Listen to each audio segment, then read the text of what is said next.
At 28 weeks, about 25% of babies are still in the breech position or head up by the ribs and not down in the pelvis. Babies eventually start to figure out that they're not going to fit well that way. And so as the pregnancy continues, the number of babies who are breech decreases. So at 32 weeks, only about 7 to 14% of babies are breech. And at full term or 37 weeks and beyond, only about 3 to 4% of babies are breech. If your baby is breech when you're full term, your doctor might talk to you about an external version, which means they bring you into the hospital, goo up your belly with tons of gel, and from the outside try to rotate the baby into a vertex position or into a head down position. And sometimes this works and sometimes it doesn't. And sometimes it's not even an option for women.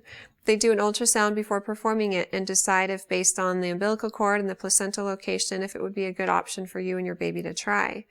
It can stress your baby out. There are risks. It can cause the baby's heart rate to drop to the point where a C-section is necessary at that point. But a lot of women who have a breech baby and are going to end up with a C-section anyway feel like it's a good option because it does increase their chances of a vaginal delivery. And if it didn't work or it stressed the baby out, they just end up with a C-section sooner rather than later. These are all details your doctor could talk about with you if they feel like it's appropriate for you. But you specifically asked what you can do to help your baby turn. And there's a lot of different myths out there. I've heard lots of different things, from things you can eat to positions you sleep in.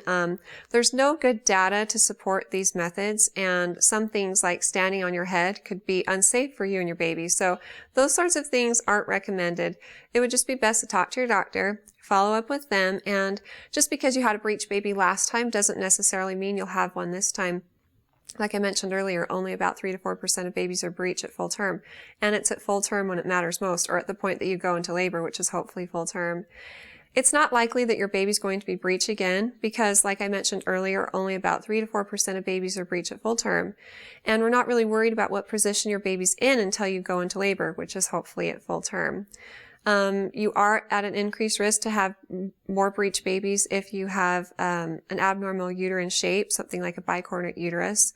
If you have any other questions about your specific situation, be sure to ask your OB provider. But if you have other questions for me, feel free to ask them on our Facebook page and recommend us to your friends and family too.